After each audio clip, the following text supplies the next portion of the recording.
તળાજા વિધાનસભાના ધારાસભ્ય શ્રી ગૌતમભાઈ ચૌહાણનો આજે તારીખ 8 ઓગસ્ટના રોજ જન્મદિવસ નિમિત્તે વિવિધ સેવાકીય અને સામાજિક કાર્યનું આયોજન કરવામાં આવ્યું હતું, જેમાં જન્મદિવસની ઉજવણીના ભાગરૂપે સવારે પાવઠી ગામે આવેલા આશ્રમ ખાતે વૃક્ષારોપણ કાર્યક્રમ યોજાયો હતો।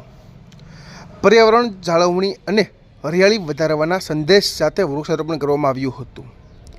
ત્યારબાદ તળાજાના દીનદયાળનગર ખાતે આવેલી ઠાકોર સમાજની વાડીમાં આયુર્વેદિક હોસ્પિટલના સહયોગથી સર્વરોગ નિદાન કેમ્પનું આયોજન કરવામાં આવ્યું હતું, જેમાં લોકોના આરોગ્યની તપાસ કરવામાં આવી હતી અને જરૂરી માર્ગદર્શન આપવામાં આવ્યું હતું।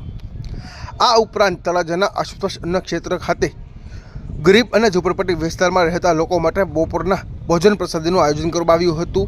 આ પ્રસંગે ધારાસભ્ય શ્રી ગૌતમભાઈ ચૌહાણે પોતે લોકોને ભોજન પીરસ્યું હતું, તેમજ બાળકોને ગિફ્ટનું પણ વિતરણ કરવામાં આવ્યું હતું અને તેમની સાથે સમય વિતાવ્યો હતો। જન્મદિવસની ઉજવણી દરમિયાન અનેક સેવાકીય કાર્યો હાથ ધરવામાં આવ્યા હતા। આ પ્રસંગે રાજકીય અને સામાજિક આગેવાનો, મિત્રો તેમજ શુભેચ્છકો દ્વારા ગૌતમભાઈ ચૌહાણને જન્મદિવસની શુભેચ્છાઓ પાઠવવામાં આવી હતી। આ સાથે તળાજા પાવર ન્યૂઝ પરિવાર તરફથી પણ તળાજાના ધારાસભ્ય શ્રી ગૌતમભાઈ ચૌહાણને જન્મદિવસની હાર્દિક શુભેચ્છાઓ અને શુભકામનાઓ। શિવ આજે આપણા માનનીય ધારાસભ્ય શ્રી ગૌતમભાઈ ચૌહાણનો જન્મદિવસ છે। મારે ભૂલ નથી પડી, ધારાસભ્યની જગ્યાએ ધારાસભ્ય બોલાઈ ગયું, પણ ખરેખર ધારાસભ્યની સાથે સાથે ધારાસભ્ય પણ છે।